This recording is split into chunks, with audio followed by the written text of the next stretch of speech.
Then market reality check എന്നുള്ളതാണ് next നമുക്ക് പറയാനുള്ളത്. മാർക്കറ്റിനെ ചെക്ക് ചെയ്യുക, എങ്ങനെയാണ് മാർക്കറ്റിന്റെ റിയാലിറ്റി ചെക്ക് ചെയ്യുക എന്നുള്ളതാണ് ഇവിടെ പറയുന്നത്. ഓക്കെ, മാർക്കറ്റ് റിയാലിറ്റി ചെക്ക് എന്നുള്ളതാണ്. മാർക്കറ്റ് ചെക്ക് ചെയ്യുക എന്നുള്ളത് പലപ്പോഴും നമ്മൾ മാർക്കറ്റ് സ്റ്റഡി നടത്തണം എന്നൊക്കെ പറയാറുണ്ട്. ഓക്കെ, എങ്ങനെയാണ് നമ്മൾ പ്രൊഡക്റ്റ് ആയിട്ട് മാർക്കറ്റിലേക്ക് വരുന്ന സമയത്ത് നമ്മളിപ്പം വലിയ വലിയ സമ്പത്തിനൊക്കെ ചിന്തിക്കേണ്ട, നമ്മൾ ചെറിയ കാര്യമാണ് ചെയ്യുന്നത് വരുക. നമ്മൾ നമ്മുടെ വീട്ടിൽ വെച്ചുകൊണ്ട് ഏറ്റവും കുറഞ്ഞ രീതിയിലുള്ള എന്തെങ്കിലും പ്രൊഡക്റ്റ് ആവുക, അവിടെയും മാർക്കറ്റ് പഠിക്കാൻ വളരെ ഇമ്പോർട്ടൻ്റ്. നമ്മൾ ഇതൊക്കെ കേൾക്കും വിചാരിക്കും ഇതൊക്കെ മൾട്ടിനാഷണൽ കമ്പനിക്ക് പറഞ്ഞതല്ലേ, നമുക്കിതൊക്കെ ബാധകമാണെന്നുള്ളത്. നമുക്കിത് ബാധകമല്ലാത്തതുകൊണ്ടാണ് നമ്മൾ പലപ്പോഴും നമ്മുടെ പ്രൊഡക്റ്റ് ആയിട്ട് ഫെയിലർ ആവുന്നത്. നമുക്കൊക്കെ ഇത് ബാധകമാണ്. നമ്മളൊക്കെ ഇതിനെപ്പറ്റി പഠിക്കാൻ തയ്യാറാവുമ്പോഴാണ് ഇതിന് റിസൾട്ട് ഉണ്ടാവുന്നത്. ഓക്കെ, മാർക്കറ്റ് റിയാലിറ്റി ചെക്ക് എന്ന് പറയുമ്പോൾ ഒന്ന് പ്രധാനമായിട്ടും പറയുന്നത് ആളുകൾ ഓൾറെഡി ഇത്തരം പ്രൊഡക്റ്റുകൾ വാങ്ങിക്കുന്നുണ്ടോ ഇല്ലയോ എന്നുള്ളത് നമ്മൾ ആദ്യം പഠിക്കണം. സിമ്പിൾ ആയിട്ട് പറയട്ടെ, ഇപ്പൊ ഞാൻ പറയാം, നമ്മളിപ്പം ഓൺലൈനിൽ ഞാൻ ഡ്രസ്സ് എടുത്ത് പറയുന്ന കൂടുതൽ ആളുകൾ ഡ്രസ്സാണ് ചെയ്യുന്നത്. അപ്പൊ അതിങ്ങനെ ഡ്രസ്സ് പറഞ്ഞു കൊണ്ടിരിക്കുക, അതിങ്ങനെ പറഞ്ഞ് ഡ്രസ്സിലേക്ക് തന്നെ വരും. ഡ്രസ്സ് ചെയ്യുന്ന സമയത്ത് എനിക്ക് തീരെ സെയിലില്ല എന്ന് നമ്മൾ പറയും. പക്ഷേ ആ പറയുന്ന സമയത്ത് എൻ്റെ കോമ്പറ്റീറ്റേഴ്സ് ചെയ്യുന്ന കാര്യങ്ങൾ ഒന്ന് പഠിക്കാൻ ശ്രമിക്കുന്നുണ്ടോ എന്ന് സെൽഫായിട്ട് ചിന്തിക്കുക. ഡ്രസ്സൊക്കെ ചെയ്യുന്ന ആൾ, ഡ്രസ്സ് എന്നല്ല, ഓരോരുത്തരും അവർ റിലേറ്റഡ് ആയ പ്രൊഡക്റ്റുമായി ബന്ധപ്പെട്ട് ചിന്തിക്കുക. എനിക്ക് സെയിലില്ല എന്ന് പറയുമ്പോൾ എൻ്റെ അതേ ഡ്രസ്സോ അല്ലെങ്കിൽ അതേപോലത്തെ പ്രൊഡക്റ്റോ സെല് ചെയ്യുന്ന കോമ്പറ്റീറ്റർ എന്തൊക്കെ ചെയ്യുന്നുണ്ടോ അതൊക്കെ ഞാനും ചെയ്യുന്നുണ്ടോ എന്ന് സെൽഫായിട്ട് ചിന്തിക്കുക. അയാൾ നന്നായിട്ട് ഒരു പക്ഷേ വീഡിയോ ചെയ്യുന്നുണ്ടാവും, വീഡിയോയിൽ വന്ന് കാര്യങ്ങൾ പറയുന്നുണ്ടാവും, പ്രൊഡക്റ്റിന്റെ സ്റ്റാറ്റസും സ്റ്റോറിയൊക്കെ മനോഹരമായിട്ട് എടുത്ത് ചെയ്യുന്നുണ്ടാവും. അതേ സമയത്ത് നമ്മൾ ഇതൊന്നും ചെയ്യാതെ എപ്പോഴേലും ഒന്ന് സോഷ്യൽ മീഡിയയിൽ ഇട്ടിട്ട് ഇരിക്കാവും, നാളെ ഇപ്പൊ കസ്റ്റമർ വരുമെന്ന് പറഞ്ഞിട്ട്. എന്നിട്ട് അയാളെ നോക്കിയിരുന്നോണ്ട് കാര്യമുണ്ടോ? ഒരു കാര്യമില്ല. ഇന്ന് ഇപ്പൊ എനിക്ക് എൻ്റെ അടുത്ത് വരുന്ന ഡ്രസ്സൊക്കെ ചെയ്യുന്ന കസ്റ്റമർ മെജോറിറ്റി അവര് എങ്ങനെയെങ്കിലുമൊക്കെ എന്ത് ചെയ്യും, ഒരു ഫോട്ടോ എടുക്കും, എന്നിട്ട് അത് സ്റ്റാറ്റസ് സ്റ്റോറി വെക്കും. ഇപ്പോഴും മാറാൻ തയ്യാറായിട്ടില്ല. എന്തുകൊണ്ടാ? ജെമിനി പോലത്തെ സോഫ്റ്റ്വെയർ, AI ടെക്നോളജി ഉള്ള കാലത്ത് സിമ്പിൾ ആയിട്ടൊരു ഫോട്ടോ എടുത്താൽ ജെമിനിക്ക് ഇട്ട് കൊടുത്തു, ഇതൊന്ന് പോളിഷ് ചെയ്തിട്ട് ചോദിച്ചാൽ ഏറ്റവും മനോഹരമായിട്ട് അത് ചെയ്തു തരും. സെക്കൻഡുകൾ മതി. അതുവരെ ചെയ്യാൻ ഇപ്പോഴും തയ്യാറാവാതെ ഞാനും ബിസിനസ് ചെയ്യാന്ന് പറഞ്ഞ് നടക്കുകയാണ് നമ്മള്. ഏറ്റവും ലേറ്റസ്റ്റ് ടെക്നോളജി യൂസ് ചെയ്യാൻ നമ്മൾ തയ്യാറല്ല. നമ്മൾ എന്താണോ നമ്മുടെ പ്രൊഡക്റ്റ്, ആ പ്രൊഡക്റ്റിനെ ഒന്ന് ജെമിനിക്ക് കൊടുത്തുകൊണ്ട് അതിനേറ്റവും ഒരു മോഡൽ ധരിച്ച് നിൽക്കുന്നത് പോലെയോ പല രീതിയിൽ നമുക്ക് അതിനാക്കി മാറ്റാൻ പറ്റും. മിനിമം നമ്മുടെ ഭാഗത്ത് നമ്മൾ അങ്ങനെയെങ്കിലും ചെയ്തിട്ട് അതിനെ സ്റ്റാറ്റസ് സ്റ്റോറി വെച്ചാൽ ഒരു അട്രാക്ഷൻ വരില്ലേ ഏറ്റവും മനോഹരമായിട്ട്. ഹലോ, വിനോദ് എന്നുള്ള ആളൊന്ന് മൈക്ക് ഓഫ് ചെയ്യണേ. വിനോദ്. ഓക്കെ, അപ്പൊ ഞാൻ പറയുന്നത് എന്താന്ന് വെച്ചാൽ ഇപ്പം സോഷ്യൽ മീഡിയയിലൂടെയാണ് ഏറ്റവും നല്ല ബിസിനസ് എന്ന് എല്ലാവർക്കും അറിയാം. എന്നാൽ സോഷ്യൽ മീഡിയയുടെ പ്രത്യേകത എന്താണ്? ഫുഡ് ആയിക്കോട്ടെ, ക്ലോത്ത് ആയിക്കോട്ടെ, കാണാനേ കഴിയും. ഫിസിക്കൽ ആയിട്ടാണെങ്കിൽ ഫുഡാണ് നമുക്ക് ടേസ്റ്റ് ചെയ്യാം, ക്ലോത്ത് ആണ് നമുക്ക് ടച്ച് ചെയ്യാം. സോഷ്യൽ മീഡിയയിലൂടെ ഇത് കാണാനേ പറ്റും. ആളുകളുടെ ട്രസ്റ്റ് ബിൽഡപ്പ് ചെയ്യണമെങ്കിൽ ഏറ്റവും മനോഹരമായിട്ട് ആൾക്ക് അത് ഫീലിംഗ് കൊടുക്കാനെങ്കിലും പറ്റണ്ടേ? അവിടെ നമ്മൾ ഒരു ഒരു കോലവും ഇല്ല, ഒരു ലുക്കും ഇല്ലാത്ത രീതിയിൽ നമ്മൾ എന്തെങ്കിലും ഒരു കോലത്തിൽ ഒരു ഫോട്ടോ എടുത്ത് വെച്ചിട്ട് അതിങ്ങനെ ചെയ്ത് കാര്യമുണ്ടോ? ആദ്യമൊക്കെ ഇതിന് ഡിസൈനേഴ്സിനെ വെച്ച് നന്നായിട്ട് ഡിസൈൻ ചെയ്യുന്ന ഫോട്ടോഗ്രാഫറെ കൂടെ നല്ല ഫോട്ടോ ഒക്കെ എടുപ്പിക്കുക, അങ്ങനെയൊക്കെ വേണമായിരുന്നു. ഇന്ന് അതിനൊന്നും എക്സ്പെൻസ് അല്ല. ഇന്ന് ഏറ്റവും ഈസി ആയിട്ട് നമുക്ക് എന്ത് ചെയ്യാം, നമ്മളുടെ ഫോട്ടോ എന്താണ് ഏത് കോലത്തിലായിക്കോട്ടെ ജസ്റ്റ് ജെമിനിയിൽ അപ്ലോഡ് ചെയ്യുന്നു, മനോഹരമായ ബാക്ക്ഗ്രൗണ്ടിൽ ചെയ്തു തരാൻ വേണ്ടിയിട്ട് ഒരു പ്രോംപ്റ്റ് കൊടുത്താൽ സെക്കൻഡിൽ അത് വരും. ആ സാധനം എടുത്ത് സ്റ്റാറ്റസ് സ്റ്റോറി വെച്ചാൽ മതി.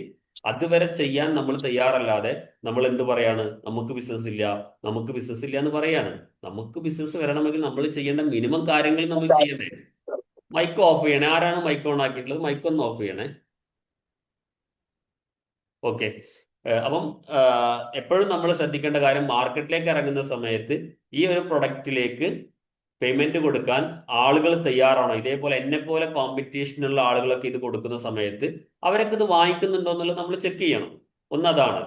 രണ്ടാമത്തെ കാര്യം, കോമ്പറ്റീറ്റേഴ്സ് ഈ പ്രൊഡക്റ്റിന് എത്രയാണ് പ്രൈസ് ചാർജ് ചെയ്യുന്നത് നമ്മൾ അറിഞ്ഞിരിക്കണം. നമ്മുടെ പ്രൊഡക്റ്റ് എത്ര ക്വാളിറ്റി ഉണ്ടെങ്കിലും കോമ്പറ്റീറ്റേഴ്സ് എത്രയാണ് ചാർജ് ചെയ്യുന്നത് നമ്മൾ അറിഞ്ഞിരിക്കണം. നമുക്ക് അതിലേക്കുള്ള കുറച്ച് വിൽക്കണം എന്നല്ല പറയുന്നുണ്ടോ, നമുക്ക് അതിനേക്കാൾ കൂട്ടി വിൽക്കാം, അതേ പ്രൈസിന് നമുക്ക് ഒക്കെ ചെയ്യാം. പക്ഷെ കോമ്പറ്റീഷൻ പ്രൈസുകൾ നമ്മൾ നന്നായിട്ട് അറിഞ്ഞിരിക്കണം. അത് പ്രീമിയം ആണോ, ബജറ്റ് ഓപ്ഷൻ ആണോ, ഇങ്ങനെ പല ഓപ്ഷൻസ് ഉണ്ട്. ചിലർ പ്രീമിയം ആണ്, നല്ല പ്രൈസ് പ്രീമിയം വിൽക്കും. അപ്പൊ ആലോചിച്ച് നോക്കൂ, നമ്മുടെ നാട്ടിൽ പുറത്തൊക്കെ ഒരു പക്ഷേ ഇതിനകത്തൊക്കെ ആളുകൾ ഉണ്ടാവാം, LML അല്ലെങ്കിൽ നെറ്റ്വർക്ക് മാർക്കറ്റ് ചെയ്യുന്ന ഒത്തിരി പ്രൊഡക്റ്റുകൾ ഉണ്ടല്ലേ. ഈ പ്രൊഡക്റ്റുകളൊക്കെ എന്താണ്, സാധാരണ ഷോപ്പിൽ നിന്ന് വാങ്ങുന്നതിന്റെ ഡബിൾ റേറ്റിലാണ് അവർ വിൽക്കുന്നത്. അതും വാങ്ങിക്കാൻ ആളുണ്ടല്ലോ. ശ്രദ്ധിച്ചിട്ടില്ല എല്ലാവരും? മരുന്നുകളായിക്കോട്ടെ, അതുപോലെ എന്താ പറയാ, ഹെൽത്ത് റിലേറ്റഡ് ആയ പ്രൊഡക്റ്റുകൾ, ഡിഷ് വാഷുകൾ, പല പ്രൊഡക്റ്റുകളുണ്ട്. മാർക്കറ്റിങ്ങിലൂടെ ഷോപ്പിൽ കിട്ടാത്ത പ്രൊഡക്റ്റുകൾ ഇവരുടെ ഈ കമ്പനിയുടെ ആളുകൾ ഡിസ്ട്രിബ്യൂട്ട് ചെയ്യുന്ന, ഇങ്ങനെ ആളുകളെ ചേർത്ത് ആൾക്ക് കൊടുക്കും, ആൾ മറ്റാൾക്ക് കൊടുക്കും, അങ്ങനെ ചെയ്യുന്ന പ്രൊഡക്റ്റുകളുണ്ട്. ഈ പ്രൊഡക്റ്റുകളുടെ ഒക്കെ പ്രൈസ് 100 രൂപക്ക് മാർക്കറ്റിൽ കിട്ടുന്ന സാധനം 200 രൂപ, ഡബിൾ പ്രൈസിനാണ് വെക്കുന്നത്. വാങ്ങിക്കാൻ ആളുണ്ട്. എന്താ അവർ പറയുന്നത്? ഞങ്ങളുടെ ഹൈ ക്വാളിറ്റിയാണ്, ഞങ്ങളുടെ അങ്ങനെ സർട്ടിഫിക്കറ്റ് ഇങ്ങനെ സർട്ടിഫിക്കറ്റ് എന്ന് പറയുന്നത്. അതെന്താന്ന് നമുക്ക് അറിയുന്നില്ല, ഇതിന്റെ സത്യാവസ്ഥ എന്താണില്ല. പക്ഷെ അത് കൺവിൻസ് ആക്കാൻ അവരെ കൊണ്ട് കഴിയുന്നു, കൺവിൻസ് അവരത് വാങ്ങിക്കുന്നതിന് ഉപയോഗിക്കുന്നുണ്ട്. ഓക്കെ, അപ്പം എന്ത് പ്രൈസിലാണെങ്കിലും വാങ്ങിക്കാൻ ആളുണ്ടെന്നാണ് പറയുന്നത്. കൺവിൻസ് ചെയ്യുന്നിടത്താണ് നമ്മുടെ പ്രശ്നം. എവിടെയാണ് നമ്മൾ പരാജയപ്പെടാറ്? പലപ്പോഴും നമ്മുടെ പ്രൊഡക്റ്റ്, നമ്മളൊരു ഗ്രോത്ത് മൈൻഡ് സെറ്റിന് പകരം, നമ്മളൊരു റിച്ച് മൈൻഡ് സെറ്റിന് പകരം പ്യുവർ മൈൻഡ് സെറ്റ് വെച്ചിട്ട് ബിസിനസ്സിലേക്ക് വരും. പ്യുവർ മൈൻഡ് സെറ്റ് വെച്ച് ബിസിനസ്സിലേക്ക് വന്ന ആൾ ഏറ്റവും വലിയ പരാജയം എന്താണ്? നമ്മളുടെ പ്രൊഡക്റ്റോ സർവീസോ നമുക്ക് ചിലപ്പോൾ ഒരു പക്ഷേ കോസ്റ്റ് വന്ന് 50 രൂപയ്ക്കാറാം, 200 രൂപക്ക് അത് മാർക്കറ്റിൽ വിൽക്കാൻ പറ്റും. അപ്പോഴേക്കും നമുക്ക് പേടി തുടങ്ങും. ഓ, 50 രൂപയുടെ സാധനം 200 രൂപക്ക് വിൽക്കാന്നാൽ എങ്ങനെ, ഒരു 60 രൂപക്ക് വിറ്റാൽ പോരെ? അത് ബിസിനസ് അല്ല. ബിസിനസ് അപ്പോഴത്തെ ഡിമാൻഡിനനുസരിച്ച് വിൽക്കാൻ കഴിയണം. അവിടെയാണ് ബിസിനസ് എന്ന് പറയുന്നത്. അവിടെ നമുക്ക് പുവർ മൈൻഡ് സെറ്റ് ഉള്ള ആളുകളെ സംബന്ധിച്ചിടത്തോളം അവരെപ്പോഴും ആ ഒരു ലെവലിലേക്കാണ് ചിന്തിക്കുക. താഴെ നിന്നിട്ട് ചിന്തിക്കുക, ഇതെങ്ങനെ ആളുകൾ വാങ്ങിക്കോ, 200 പറഞ്ഞാൽ പേടിക്കുക, ആ ഒരു പേടിച്ചിട്ട് വേണം, അല്ലെങ്കിൽ അത് സെയിൽ പോവുക, ആ ഒരു പേടി വരും. അതേ സമയത്ത് റിച്ച് മൈൻഡ് സെറ്റുള്ള ആൾ എപ്പോഴും എന്ത് ചെയ്യും? മാക്സിമം ലാഭം എടുക്കാനാണ് ശ്രമിക്കുക. അത് എന്ന് കരുതി ആളുകളിൽ നിന്ന് കൊള്ള ലാഭം വാങ്ങിക്കണം എന്നല്ല കേട്ടോ. അപ്പോഴത്തെ ഡിമാൻഡിനനുസരിച്ചിട്ട് സെല് ചെയ്യാൻ പഠിക്കുമ്പോഴാണ് നമുക്ക് എന്ത് ചെയ്യാൻ പറ്റുന്നത്? ബിസിനസ് ഡെവലപ്പ് ചെയ്തെടുക്കാൻ പറ്റും. അപ്പൊ നമുക്കറിയാം, ഗുഡ് എയർ എന്ന് പറഞ്ഞൊരു പ്രൊഡക്റ്റ് നിങ്ങൾ കണ്ടിട്ടുണ്ടാവും. കാറിനകത്തൊക്കെ പെർഫ്യൂം തൂക്കിയിടുന്ന ഗുഡ് എയർ എന്ന് പറഞ്ഞൊരു പ്രൊഡക്റ്റ് കണ്ടിട്ടുണ്ടാവും. ഗുഡ് എയർ അത് നന്നായിട്ട് ഇപ്പം ലീഡ് ചെയ്യുന്ന ഒരു സാധനമാണ്. ഇതിലൊക്കെ നെറ്റിലൊക്കെ സെർച്ച് ചെയ്താൽ കാണാം ഗുഡ് എയർ എന്ന് പറഞ്ഞ പ്രൊഡക്റ്റ്. ഞാൻ അതെടുത്ത് പറയാനുള്ള കാരണം, അതാകെ ചെറിയൊരു സാധനമാണ്. അതിനകത്ത് ആകെ വരുന്ന എന്താണെന്ന് അറിയാം, എന്തോ ഒരു പെർഫ്യൂമിന്റെ ഒരു ചെറിയ ഇതേ ഉള്ളൂ. അതിനകത്തൊരു കരിയും അതിനകത്ത് പെർഫ്യൂമാണ്, ചെറിയൊരു മിക്സിംഗ് ആണ്. ആ സാധനം ഞാൻ മനസ്സിലാക്കുന്നത്, അത് ബൾക്കായിട്ട് ചെയ്യുന്ന സമയത്ത് ഒരു 10 രൂപ 20 രൂപയുടെ കോസ്റ്റേ വരുന്നുണ്ടാവുള്ളൂ.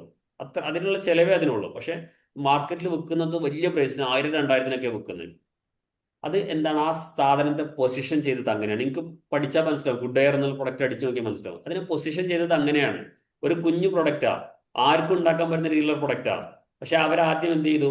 ഒരു കസ്റ്റമറുടെ പെയിൻ പോയിന്റ് മനസ്സിലാക്കി. കാറുകളൊക്കെ നല്ലൊരു സ്മെല്ല് കൊടുക്കുക എന്നുള്ളത് വളരെ ഇമ്പോർട്ടൻ്റ് എന്ന് മനസ്സിലാക്കി. പക്ഷെ അവർ ആ സാധനം ഉണ്ടാക്കിയിട്ട് ചെറിയ പ്രൈസിന് വിൽക്കാൻ പോയില്ല. ഓരോരുത്തരുടെ സ്ട്രാറ്റജി മനസ്സിലാക്കാൻ പറഞ്ഞു തരാട്ടോ. അവർ ആ ഒരു പ്രൊഡക്റ്റ് ഉണ്ടാക്കിയിട്ട് അവർക്ക് വേണമെങ്കിൽ 20 രൂപയുടെ ചെലവ് വന്ന സാധനം 50 രൂപക്ക് വിൽക്കായിരുന്നു. അവരത് ശ്രമിച്ചില്ല. അവരെന്താ ചെയ്തേ? അവർ ആ പ്രൊഡക്റ്റ് ഉണ്ടാക്കി അതിന് നല്ലൊരു പേരൊക്കെ ഇട്ട് നല്ലൊരു ബ്രാൻഡൊക്കെ ചെയ്തിട്ട് നല്ല കാറുകൾ ഉപയോഗിക്കുന്ന, കുറച്ച് പ്രീമിയം കാറുകൾ ഉപയോഗിക്കുന്ന ആളുകളുടെ അടുത്ത് ചെറിയ പൈസ കൊടുത്തിട്ട് അവരുടെ കാറിൽ ഇത് തൂക്കിയിട്ടു. അതിന്റെ ആഡ് കണ്ടാൽ, പരസ്യം കണ്ടാൽ നിങ്ങൾക്ക് കാണാൻ പറ്റും. അവരുടെ കാറിലൊക്കെ ഇത് തൂക്കിയിട്ട് അത് വീഡിയോ എടുത്തിട്ട് അവരിങ്ങനെ വെറുതെ അവരുടെ പേജിൽ പോസ്റ്റ് ചെയ്ത് തുടങ്ങി. അപ്പൊ അത്യാവശ്യം സെലിബ്രിറ്റീസ് ആയ ആളുകളൊക്കെ കാറിൽ എന്ത് തുടങ്ങി? ഈ ഗുഡ് എയറിന്റെ പ്രൊഡക്റ്റ് ഇങ്ങനെ അവരുടെ ആ മിററും ഇങ്ങനെ ആടി തൂങ്ങി കളിക്കുന്നത് വിസിബിൾ ആയി തുടങ്ങി. അപ്പൊ ഇവരിങ്ങനെ അത് മനഃപൂർവ്വം അല്ലാത്ത രീതിയിൽ വീഡിയോ എടുത്തിട്ട് ഇങ്ങനെ ഇടയ്ക്കിടയ്ക്ക് പോസ്റ്റ് ചെയ്യും. അങ്ങനെ ആളുകളെ ശ്രദ്ധിച്ചു തുടങ്ങി. ആളുകളെ ശ്രദ്ധിച്ചു തുടങ്ങിയപ്പോഴേക്കും ആളുകളുടെ മൈൻഡിൽ എന്താ ഫീൽ ചെയ്തേ? ഒരു പ്രീമിയം ബ്രാൻഡായിട്ട് ഫീൽ ചെയ്തു. കാരണം എന്താ? അത്യാവശ്യം സൊസൈറ്റിയിലുള്ള അത്യാവശ്യം നല്ല സെലിബ്രിറ്റീസ് ഒക്കെ അത് യൂസ് ചെയ്യുന്നു. അതുകൊണ്ട് ആളുകൾ അതിലേക്ക് ഫോക്കസ്ഡ് ആയി. അവർ ആ ഒരു പെയിൻ പോയിന്റിനെ ശരിക്കും പിടിച്ച് നല്ല പ്രൈസിന് ആ സാധനം വിറ്റു തുടങ്ങി. ഇന്ന് ലീഡിംഗ് ആണ് മാർക്കറ്റിലെ ആ സാധനം, ചെറിയൊരു പ്രൈസിൽ ഉണ്ടാക്കുന്നത്. അപ്പം നമ്മളുടെ മൈൻഡ് സെറ്റ് വളരെ ഇമ്പോർട്ടൻ്റ് ആണ്. നമ്മൾ ഉണ്ടാക്കുന്ന പ്രൊഡക്റ്റിന്റെ വില ചിലപ്പോൾ 10 രൂപ ആവും. അത് 1000 രൂപക്ക് വിൽക്കുക എന്നുള്ളത് നമ്മുടെ മൈൻഡ് സെറ്റാണ്. അത് ഞാൻ പ്രീമിയം ലെവലിലേക്ക് മാറ്റുക എന്നുള്ളത് നമ്മുടെ മൈൻഡ് സെറ്റാണ്. അപ്പം അങ്ങനെയുള്ള പ്രൊഡക്റ്റുകൾ നമുക്ക് ഐഡന്റിഫൈ ചെയ്യാൻ പറ്റും. നമ്മുടെ തല ഒക്കെ കൊടുത്തുകൊണ്ട് ആളുകളുടെ ഒരു പെയിൻ പോയിന്റ് കണ്ടെത്താൻ കഴിഞ്ഞാൽ, അതിനകത്ത് ഒരു സൊല്യൂഷൻ കൊടുക്കാൻ നമുക്ക് കഴിഞ്ഞാൽ, ആ സൊല്യൂഷൻ അതിന് കോസ്റ്റ് എത്ര വരും എന്നുള്ളതല്ല, നമ്മൾ കണ്ടെത്തിയ ആ സൊല്യൂഷൻ ആണ് നമ്മൾ പ്രൈസ് കണ്ടത്. കോമ്പറ്റീഷൻ ഇല്ല എങ്കിൽ എത്ര പ്രൈസ് നമുക്ക് അതിന് പ്രീമിയം ലെവലിലേക്ക് ഡെവലപ്പ് ചെയ്തുകൊണ്ട് ചാർജ് ചെയ്യാൻ വേണ്ടി കഴിയും. ഇത് വളരെ ഇമ്പോർട്ടൻ്റ് ആണ്. അപ്പോൾ ബിസിനസ്സിലേക്ക് ഇറങ്ങുന്നവർ എപ്പോഴും ഒരു പ്യുവർ മൈൻഡ് സെറ്റിൽ നിൽക്കാതെ ചെറിയ പ്രൈസ് ആണെങ്കിൽ നമ്മുടെ ചിന്തകൾക്ക് വാല്യൂ ഇട്ടുകൊണ്ട് വലിയ പ്രൈസിലേക്ക്, പ്രീമിയം ലെവലിലേക്ക് അതിനെ ഡെവലപ്പ് ചെയ്തെടുക്കാൻ പൈസക്ക് ചെലവില്ലാതെ തന്നെ പറ്റും. ഈ ഗുഡ് എയർ ഞാൻ പറഞ്ഞില്ലേ, വലിയ പൈസക്ക് ചെലവില്ലാതെ തന്നെ അവർ ചെയ്ത സംഭവം ഇതാണ്. ഇങ്ങനെ നമുക്കൊക്കെ ചെയ്യാൻ കഴിയും നമ്മളുടെ മൈൻഡിലൊരു പ്രൊഡക്റ്റ്. പക്ഷെ ഇവിടെയൊക്കെ നമുക്ക് സപ്പോർട്ട് ആവശ്യമായി. കാരണം നമ്മളുടെ മൈൻഡിൽ ഒരു ആശയം വന്നാൽ ഇതിനെ എങ്ങനെ ചെയ്യാം, നമുക്ക് നോളജ് കുറവായിരിക്കും. പലപ്പോഴും പറ്റുന്നതാണ്. നമ്മൾ വലിയ, നിങ്ങൾ ചിന്തിച്ചു നോക്കൂ, നല്ല പ്രൊഡക്റ്റുകളുള്ള എത്ര ആളുകൾ നമ്മുടെ ചുറ്റുവട്ടത്തൊക്കെ ഉണ്ടല്ലേ. അപ്പൊ നന്നായിട്ട് ഒരു ഹെൽത്തി പ്രശ്നങ്ങളില്ലാത്ത നല്ല ഫുഡ് ഉണ്ടാക്കുന്ന, നല്ല പിക്കിൾസ് ഉണ്ടാക്കുന്ന, നല്ല നല്ല കറികൾ ഉണ്ടാക്കുന്ന എത്രയോ ആളുകൾ നമ്മുടെ ചുറ്റുവട്ടത്തൊക്കെ ഉണ്ട്. പക്ഷെ അവർക്ക് ബിസിനസ് ഇല്ല. അവരുണ്ടാക്കി വെക്കുക എന്നുള്ളത് വാങ്ങിക്കാൻ ആളില്ല. അതേ സമയത്ത് സകല എന്താ പറയാ, ഹെൽത്തിന് കംപ്ലൈന്റ് ഉണ്ടാക്കുന്ന എല്ലാ മിക്സിങ്ങും ചേർത്തുകൊണ്ട് ഉണ്ടാക്കുന്ന പ്രൊഡക്റ്റുകൾ നന്നായിട്ട് വിറ്റ് പോകുന്നു. എവിടെ വ്യത്യാസം? ഇവർ മാർക്കറ്റ് ചെയ്യുന്നു, മറ്റവർക്ക് മാർക്കറ്റ് അറിയില്ല, മാർക്കറ്റ് ചെയ്യാൻ അറിയില്ല. അത് തന്നെ വ്യത്യാസം. ഭയങ്കര ഡിഫറൻസ് ആണത്.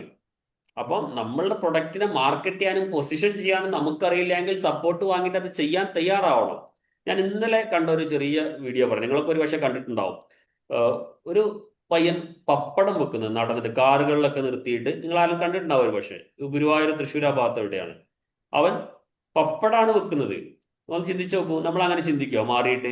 അവൻ ബാംഗ്ലൂർ ഏതൊരു IT കമ്പനിയിൽ വർക്ക് ചെയ്യായിരുന്നു. IT കമ്പനിയിൽ മാർക്കറ്റിംഗ് ചെയ്തിരുന്ന പയ്യൻ, അവൻ എന്തോ അസുഖമായിട്ട് നാട്ടിൽ വന്നു, അവൻ ഫിനാൻഷ്യലി പ്രശ്നമായി, അവർക്ക് എന്തെങ്കിലും ഒരു പ്രൊഡക്റ്റ് എടുത്ത് വെക്കണം. നമ്മളൊക്കെയാണ് എന്താ ചിന്തിക്കുക? IT കമ്പനിയിൽ നിന്ന് വന്ന ആളാണ്, എന്തെങ്കിലും അങ്ങനത്തെ വലിയ പ്രൊഡക്റ്റുകളൊക്കെ ചിന്തിക്കുക.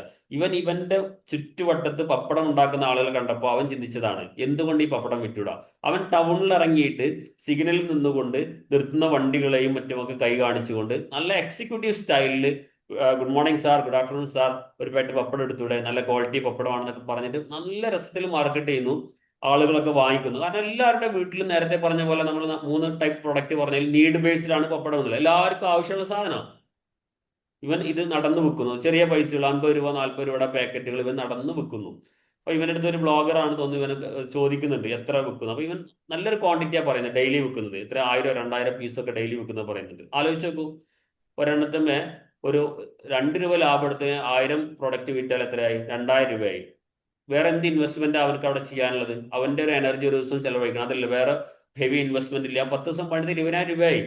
25 ദിവസം പണിത് കഴിഞ്ഞാലോ ക്യാഷ് എത്രയായി? അതോടൊപ്പം അവൻ അവന്റെ ഗൂഗിൾ പേ നമ്പർ ഷെയർ ചെയ്യുന്നു, അവന്റെ കോൺടാക്ട് ഷെയർ ചെയ്യുന്നു, ഇതൊക്കെ ചെയ്യുന്നുണ്ട്.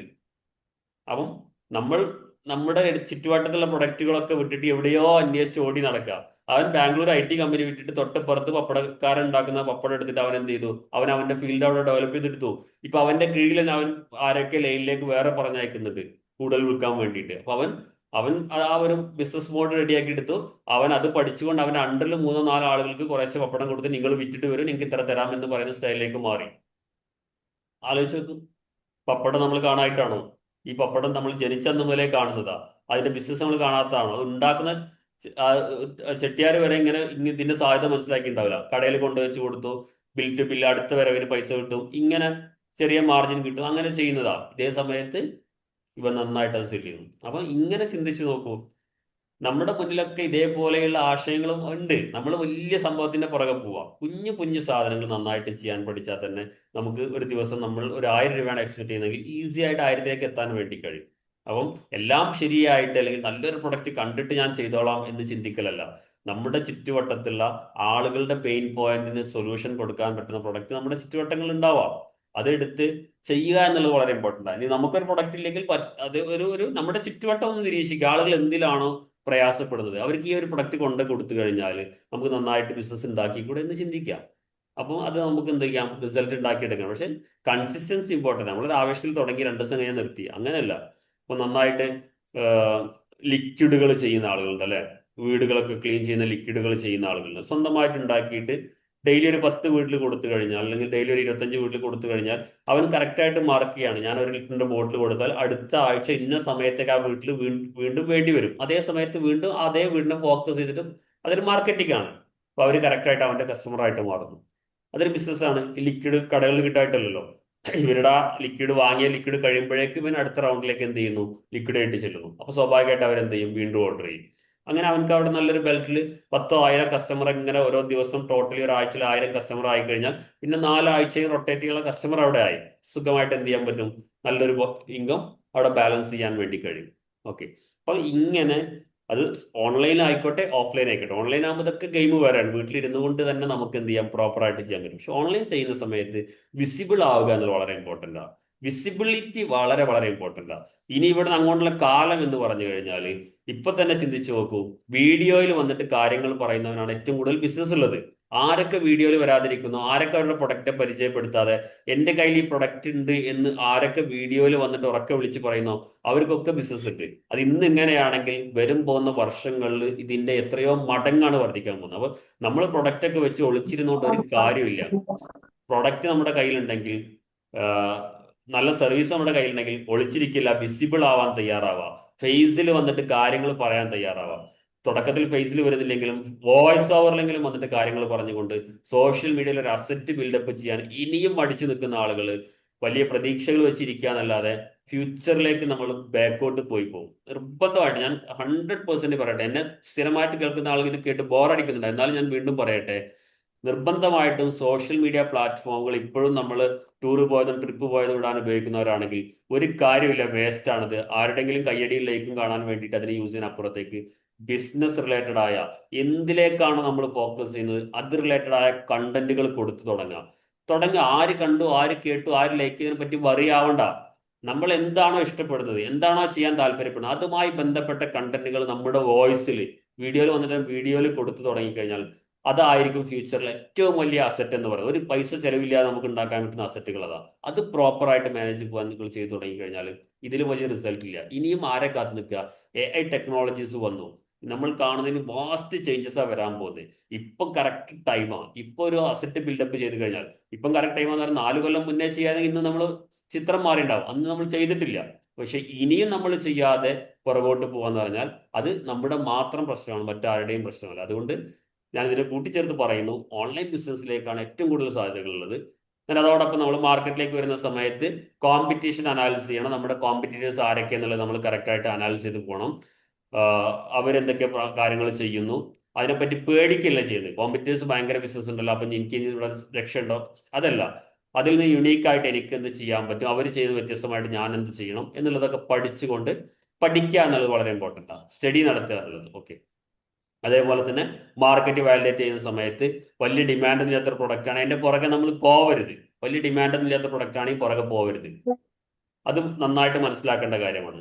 അതായത് ഇപ്പം മുമ്പൊരു സ്റ്റോറി പറയാറുണ്ട്, ഒരാളെ ഒരു രാജ്യത്തേക്ക് പറഞ്ഞയച്ചു, അവിടെ ഒന്ന് പഠിച്ചു വരാൻ വേണ്ടി പറഞ്ഞിട്ട് അയാൾ പോയിട്ട് ഒരു ചെരുപ്പ് കച്ചവടക്കാരൻ ഒരു മാർക്കറ്റിങ്ങിന് വേണ്ടി പറഞ്ഞു. നിങ്ങളൊക്കെ കേട്ട സ്റ്റോറി ആവും, ജസ്റ്റ് ഇത് കണക്റ്റ് ആയിട്ട് പറയാണ്. അയാൾ ആ രാജ്യത്ത് പോയിട്ട് ചെരുപ്പിട്ട് പോയി. then അവിടെ പോയി നോക്കുന്ന സമയത്ത് അവിടെ ആരും ചെരുപ്പിടുന്നില്ല.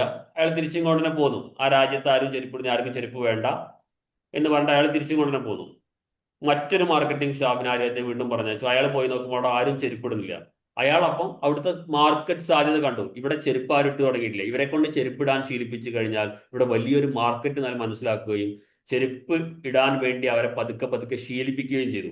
അങ്ങനെ ആളുകൾ, സാധാരണ മണ്ണിൽ ചവിട്ടി നടന്ന ആളുകൾ ചെരുപ്പിട്ട് അതിന്റെ സുഖം മനസ്സിലാക്കിയപ്പോൾ എല്ലാവർക്കും ചെരുപ്പ് ആവശ്യമായി വരികയും ചെരുപ്പിന്റെ വലിയൊരു വിപണി അവിടെ തുറന്നു കിട്ടുകയും ചെയ്തു. ഇതാണ് വ്യത്യാസം. മാർക്കറ്റ് പഠിക്കുമ്പോഴുള്ള മാറ്റം അതാണ്. ഇത് നമ്മൾ പഠിക്കാൻ വേണ്ടിയിട്ട് പറയുന്ന ഒരു സ്റ്റോറിയാണ്. നമ്മൾ എങ്ങനെയാണ് ചിന്തിക്കുന്നത് അതേപോലെയാണ്. ഇപ്പം ഭീമൻ കമ്പനികളൊക്കെ നമ്മളെ ആവശ്യമില്ലാത്ത സാധനങ്ങൾ നമ്മളെ കൊണ്ട് വാങ്ങിപ്പിക്കുന്ന സ്ട്രാറ്റജി ഉണ്ടല്ലോ പല രീതിയിൽ. ഇപ്പൊ ഒരു ഗൂഗിൾ പേ ചെയ്ത് കഴിഞ്ഞാൽ ഇടയിൽ ഒത്തിരി ഓഫേഴ്സ് വരും, നമ്മൾ ആവശ്യമില്ലാതെ അതിൽ പോയിട്ട് ക്ലിക്ക് ചെയ്യും. ഇങ്ങനെ നമ്മൾക്ക് ഇഷ്ടമില്ലാത്ത സാധനവും നമ്മെ കൊണ്ട് വാങ്ങിപ്പിക്കുന്ന ഒരു സ്ട്രാറ്റജി അവരുടെ കയ്യിലുണ്ട്. ഇതേപോലെയാണ് മാർക്കറ്റിംഗ് എന്ന് പറയുന്നത്. അപ്പം നമ്മൾ മാർക്കറ്റിനെ പറ്റി പഠിക്കുന്ന സമയത്ത് ആളുകൾ പേ ചെയ്യാൻ തയ്യാറുള്ള പ്രൊഡക്റ്റ് നമ്മുടെ കയ്യിലുണ്ടോ എന്നുള്ളത് മനസ്സിലാക്കുക.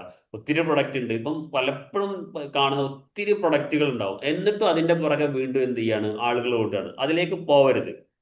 നമുക്ക് ഏറ്റവും കോൺഫിഡൻസ് ഉള്ള, നന്നായിട്ട് സെല് ചെയ്യാൻ പറ്റുന്ന, വിശ്വാസമുള്ള ഒരു പ്രൊഡക്റ്റ് കണ്ടെത്തുക എന്നുള്ളതാണ്. അവിടെയാണ് നിങ്ങൾ സപ്പോർട്ട് എടുക്കേണ്ടത്.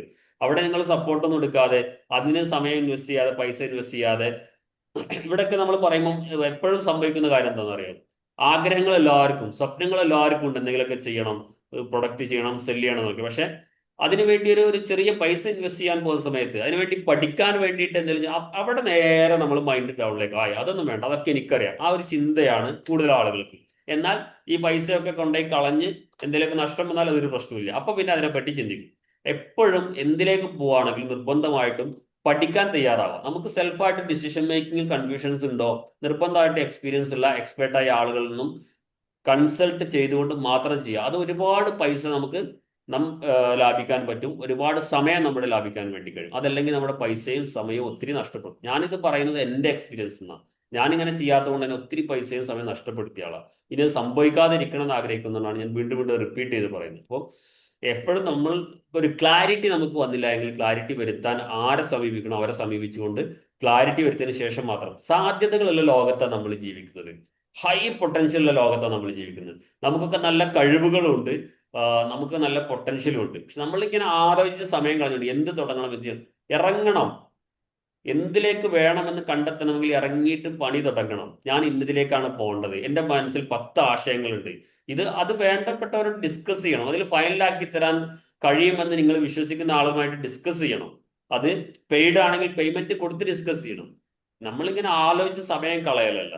നമ്മുടെ മുന്നിൽ ഒരു ബിസിനസ് ആശയമുണ്ട്, നമുക്ക് നല്ല ഇൻകം ഉണ്ടാക്കണം എന്നുണ്ടെങ്കിൽ ഇറങ്ങി പണിയെടുത്ത് തുടങ്ങിയാലാണ് നമുക്ക് അറിയാൻ പറ്റില്ല ഇൻകം ഉണ്ടാവോ ഇല്ല എന്നുള്ളത്. അതിൽ ഗാലറിയിൽ ഇരുന്നിട്ട് നമ്മളിങ്ങനെ ആഗ്രഹം കൊണ്ട് മാത്രം ഒരിക്കലും നടക്കില്ല. ഇറങ്ങാൻ തയ്യാറാണ്. 2026 കഴിഞ്ഞ വർഷം 2025 ഈ സ്വപ്നം വെച്ച് നടന്ന ആളുകൾ എന്തായി സെൽഫായിട്ട് ചിന്തിക്കാം. 2025 വർഷം കഴിഞ്ഞു, 26 വലിയ ഡ്രീമും വലിയ സ്വപ്നങ്ങളൊക്കെ ഉണ്ട്, ഗോൾ സെറ്റ് ചെയ്തിട്ടുണ്ട്, നന്നായിട്ട് എഴുതി വെച്ചിട്ടുണ്ട്, ഇന്നതാവണം. അതിലേക്ക് പോകണമെങ്കിൽ ഇറങ്ങാൻ തയ്യാറാവും. അല്ലെങ്കിൽ 26 ഇതാന്ന് പറയുമ്പോൾ കഴിയും. എന്നാൽ ന്യൂ ഇയർ വന്ന് ഒരാഴ്ച കഴിഞ്ഞു, ഇന്ന് 6-ാം തീയതി കഴിഞ്ഞു, ഒരാഴ്ച കഴിഞ്ഞു, നമ്മൾ അറിയുന്നുണ്ടോ? ഇല്ല. അപ്പൊ തയ്യാറാവുക എന്നുള്ളത് വളരെ ഇമ്പോർട്ടൻ്റ് ആണ്. അപ്പോൾ ഇതാണ് മാർക്കറ്റ് റിയാലിറ്റി ചെക്ക് എന്നുള്ളത്. മാർക്കറ്റിനെ ശരിക്കും പഠിക്കുക എന്നുള്ളതാണ് അവിടെ പറയുന്നത്. ദെൻ പ്രധാനപ്പെട്ട അടുത്തൊരു പോയിന്റ് പറയുന്നത്, നമ്മൾ നമ്മുടെ പ്രൊഡക്റ്റുമായിട്ട് മാച്ച് ആവണമെന്ന് നേരത്തെ നമ്മൾ ഡിസ്കസ് ചെയ്ത് കഴിഞ്ഞു. നമ്മൾ എന്ത് ചെയ്യാനാണോ പോകുന്നത് അവിടെ നമ്മുടെ സ്കില്ലുമായിട്ടും നമ്മുടെ പാഷനുമായിട്ടൊക്കെ മാച്ച് ആവുന്ന ഒരു പ്രൊഡക്റ്റിലേക്കോ സർവീസിലേക്കാണ് നമ്മൾ എപ്പോഴും പോകേണ്ടത്. ഓക്കെ, അതല്ലെങ്കിൽ നമുക്ക് ഭയങ്കരമായിട്ട് എന്ത് ചെയ്യും, പ്രയാസപ്പെടും. നമുക്ക് ഒരു താല്പര്യം, നേരം വെളുക്കുന്നത് തന്നെ പേടിയാവുന്ന ഒരു അവസ്ഥ വരും. നേരം വെളുക്കുക എന്ന് പറയുന്നത് തന്നെ നമുക്ക് പേടിയാവുന്ന ഒരു അവസ്ഥ വരും. എന്താണ്, രാവിലെ ഈ ചൊറകൾ മുഴുവൻ നമ്മളെ തലയിലേക്ക് വരുന്നുണ്ട്. അപ്പൊ അങ്ങനത്തെ ഒരു അവസ്ഥ വരാതിരിക്കണമെങ്കിൽ നമ്മളുമായിട്ട് മാച്ചായ പ്രൊഡക്റ്റോ സർവീസോ, അല്ലെങ്കിൽ നമ്മൾ ഓൾറെഡി തുടങ്ങി വെച്ചാൽ അതിലേക്ക് നമ്മൾ മാച്ച് ആവുക എന്നുള്ളത് വളരെ ഇമ്പോർട്ടൻ്റ് ആണ്.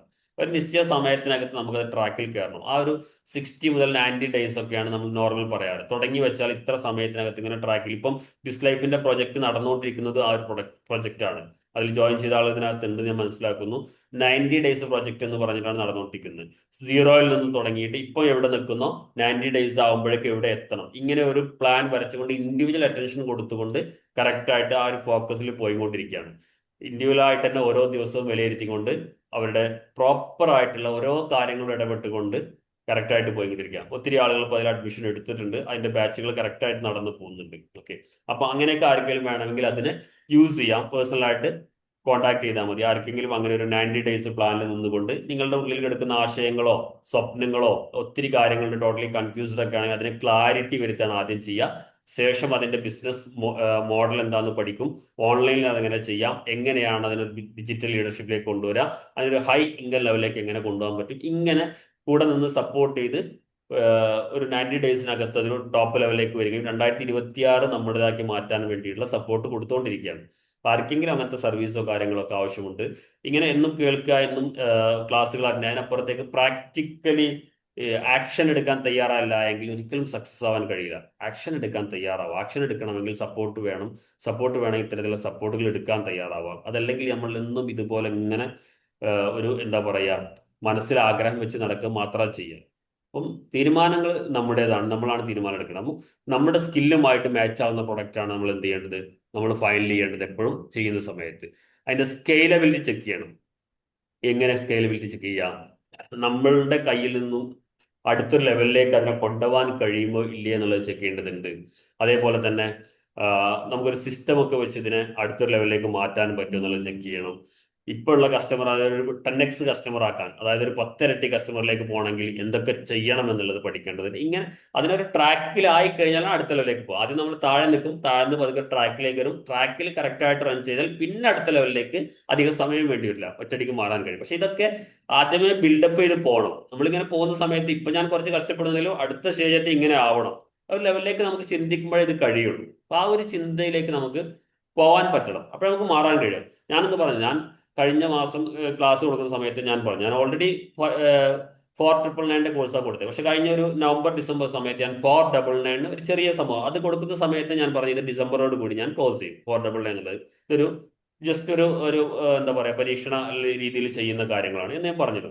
കറക്റ്റായിട്ട് ഡിസംബർ ലാസ്റ്റോട് കൂടി അത് സ്റ്റോപ്പ് ചെയ്യുകയും ജനുവരിയിൽ കറക്റ്റായിട്ട് 4,999 കൊണ്ടുവരികയും ചെയ്തു. അതിപ്പോൾ അടുത്ത സമയം കൊണ്ട് അത് എന്താ പറയാ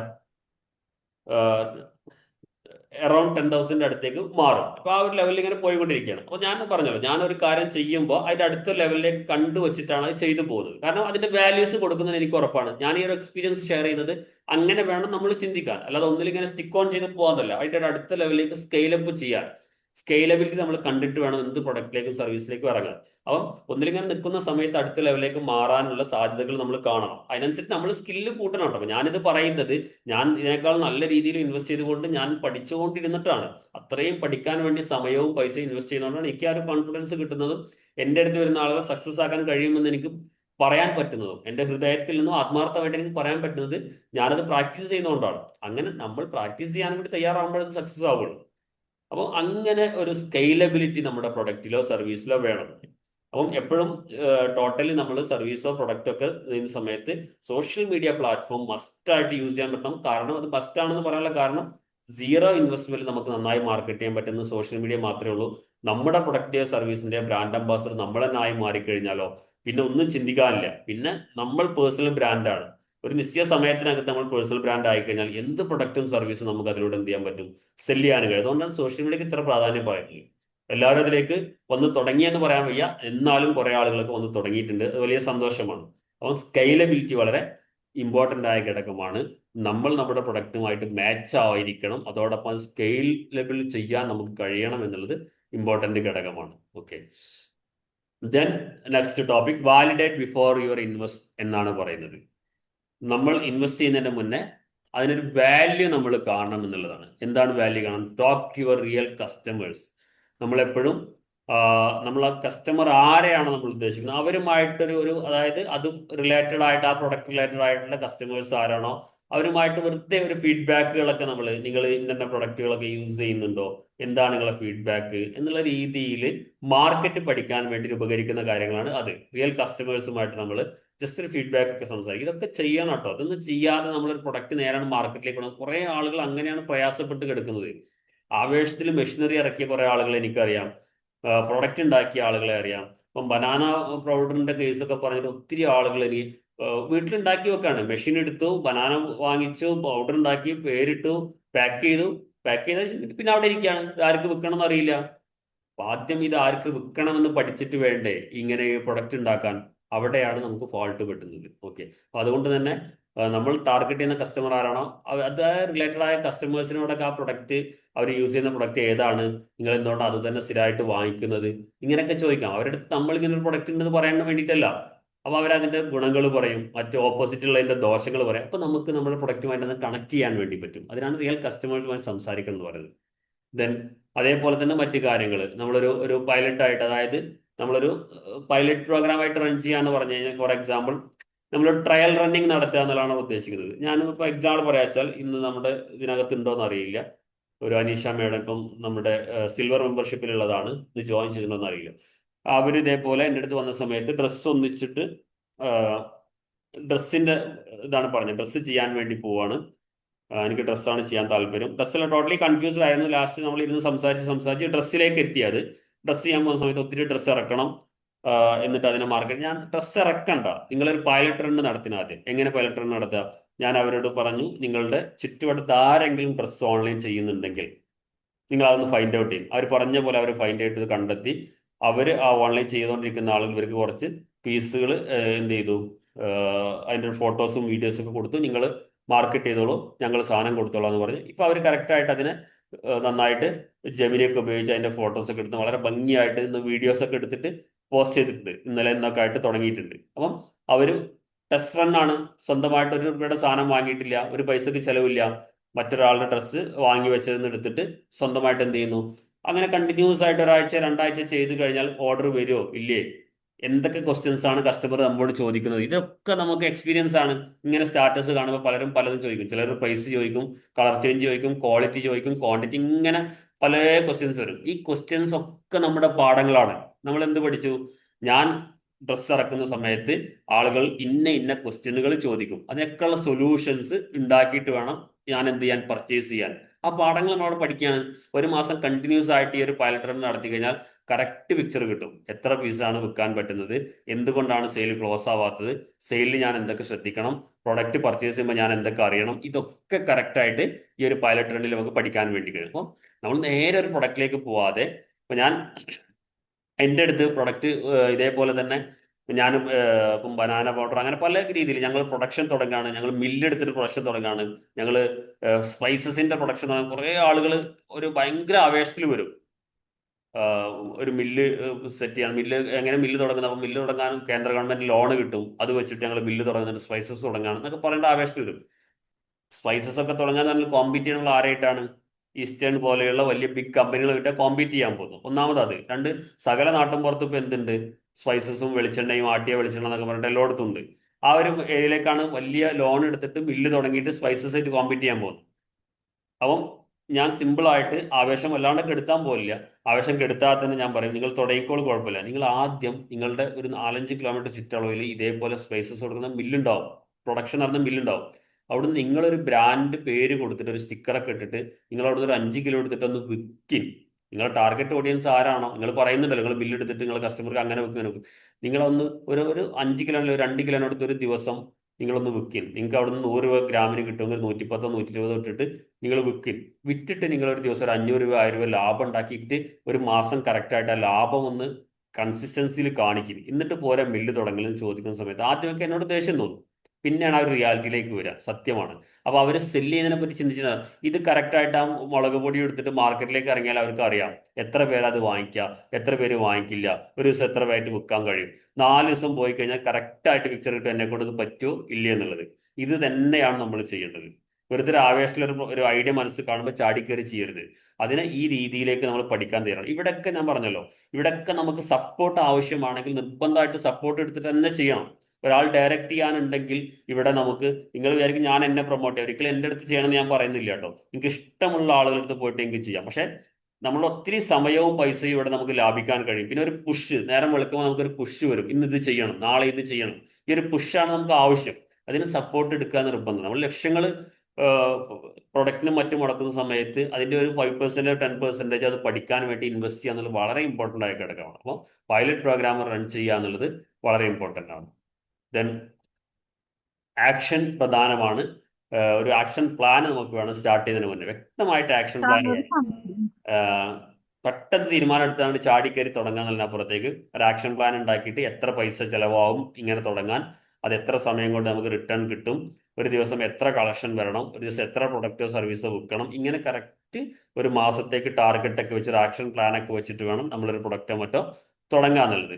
അപ്പം നമ്മൾ പൈസ ഇൻവെസ്റ്റ് ചെയ്യുന്നതിന് മുന്നേ കറക്റ്റായിട്ട് വാലിഡേറ്റ് ചെയ്യണം. ചെറിയ രീതിയിൽ തുടങ്ങിയിട്ട് പതുക്കെ ഡെവലപ്പ് ചെയ്ത് പോകാൻ ഞാൻ എപ്പോഴും പറയാറ്, ഞാൻ ഇപ്പോഴും അത് തന്നെ പറയുന്നത്.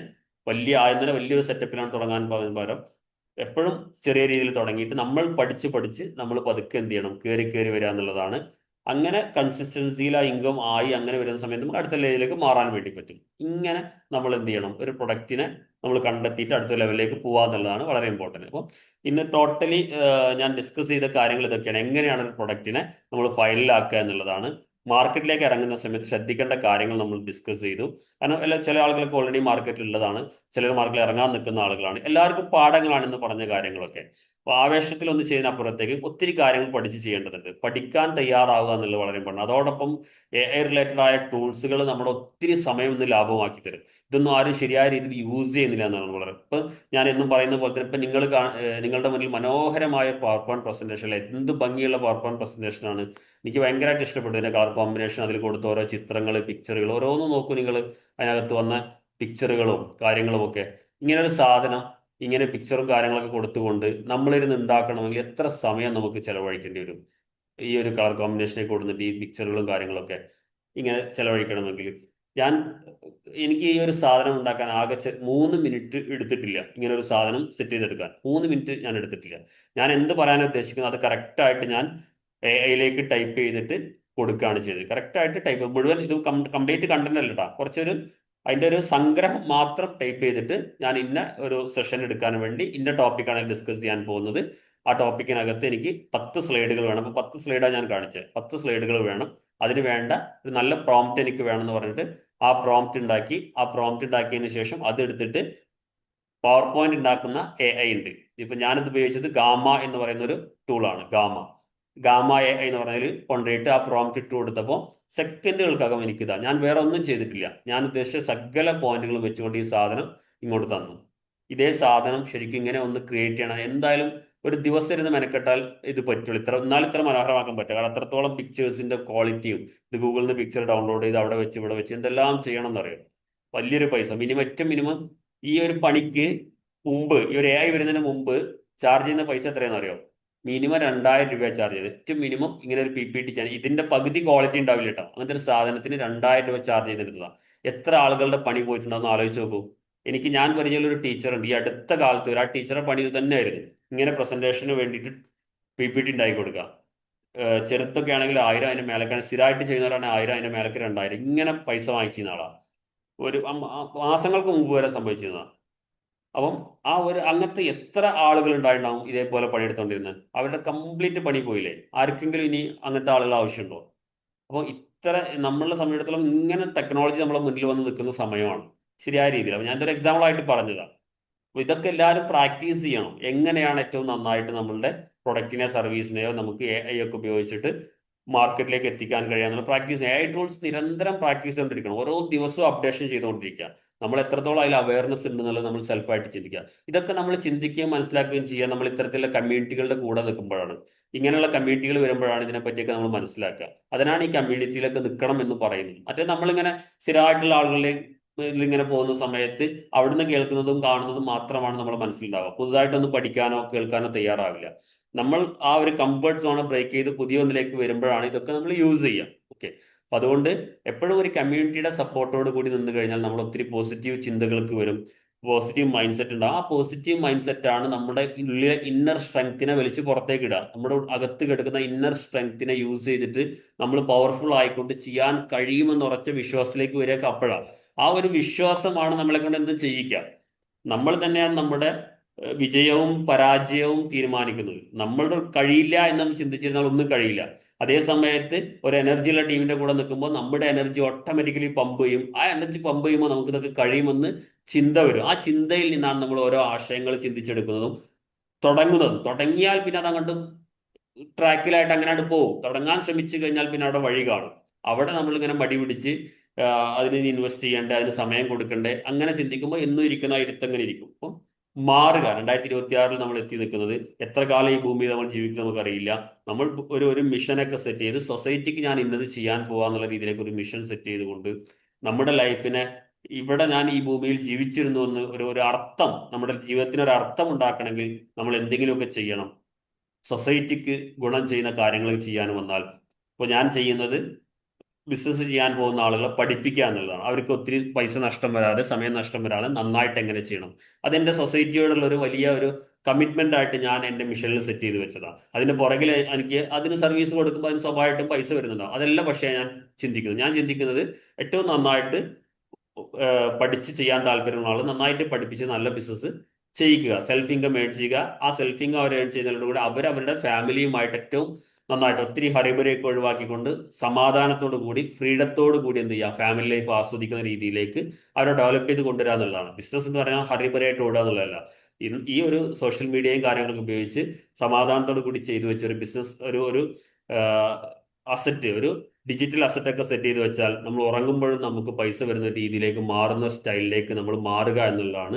അങ്ങനെ മാറിക്കഴിഞ്ഞാൽ ഫാമിലി ലൈഫൊക്കെ എൻജോയ് ചെയ്തുകൊണ്ട് എന്ത് ചെയ്യാൻ പറ്റും, ജീവിക്കാൻ വേണ്ടി. അത്തരത്തിലുള്ള വലിയൊരു ടീമിനെ ബിൽഡപ്പ് ചെയ്യുക എന്നുള്ള എൻ്റെ മിഷനായിട്ട് ഞാൻ സെറ്റ് ചെയ്ത് വെച്ചു. ഞാൻ അതിന്റെ ഭാഗമായിട്ടാണ് ഈ കണ്ടിന്യൂസ് ആയിട്ട് ഈ കാര്യങ്ങൾ ചെയ്യുക. എത്ര ആൾ പങ്കെടുത്തു, എത്ര ആൾ എന്ത് ചെയ്തു, അതിനെ പറ്റിയൊന്നും ഞാൻ വറീഡല്ല. ഞാനിത് പറയുമ്പോൾ ഒരാളെങ്കിലും ഇത് ചെയ്തു കഴിഞ്ഞാൽ ഞാൻ ഹാപ്പിയാണ്. അത്രേ ഞാനിതിൽ കാണുന്നുള്ളൂ. ഓക്കെ, അതുപോലെ ഓരോരുത്തർക്കും ഒരു ലൈഫിൽ ഒരു മിഷൻ വേണം. ആ മിഷൻ കണക്ട് ചെയ്യുക. നിങ്ങൾ എന്താണോ ചെയ്യാൻ അതുമായിട്ട് മിഷൻ കണക്ട് ചെയ്യുക. ഞാനിത് ചെയ്ത് കഴിഞ്ഞാൽ സൊസൈറ്റിക്ക് എന്താണ് ബെനിഫിറ്റ്, സൊസൈറ്റിയിൽ നിന്ന് കുറെ പൈസ വാങ്ങിക്കുക എന്നുള്ള ചിന്തയായിട്ട് പോകരുത്. ഞാൻ കൊടുക്കുന്നത് സൊസൈറ്റിയുടെ ഫ്യൂച്ചറിലേക്ക് എന്ത് ബെനിഫിറ്റ്, ഞാനിത് ചെയ്യുമ്പോൾ ഒരാൾ നന്നായി അയാളുടെ കുടുംബം നന്നാവും. ആ ഒരു രീതിയിലേക്ക് നമ്മൾ മാറി ചിന്തിക്കുമ്പോൾ സ്വാഭാവികമായിട്ട് എന്ത് ചെയ്യാൻ പറ്റും, നമുക്കവിടെ ഒരു ഭയങ്കര ഹാപ്പിനെസ് കിട്ടും, സന്തോഷം കിട്ടും. ആ സന്തോഷമാണ് ലൈഫ് എന്ന് പറയുന്നത്. അതിനാണല്ലോ എല്ലാവരും ജീവിക്കുന്നത്. ആ സന്തോഷം നമ്മൾ ഉണ്ടാക്കാൻ തീരുമാനിച്ചു കഴിഞ്ഞാൽ അതിന്റെ പുറകിലൂടെ നമുക്ക് വേണ്ട ഇൻകവും വന്നോളും. ഓരോരുത്തരും ലൈഫിനൊരു മിഷൻ സെറ്റ് ചെയ്തുകൊണ്ട് ഇനിയും സമയം വേസ്റ്റ് ആക്കാതെ എവിടെയാണോ എത്തി നിൽക്കുന്നത് അതിൽ നിന്ന് അടുത്ത ലെവലിലേക്ക് മാറാൻ തയ്യാറാകുന്നത് വളരെ ഇമ്പോർട്ടൻ്റ് ആണ്. ദെൻ ഇനി നിങ്ങളുടെ സമയമാണ്.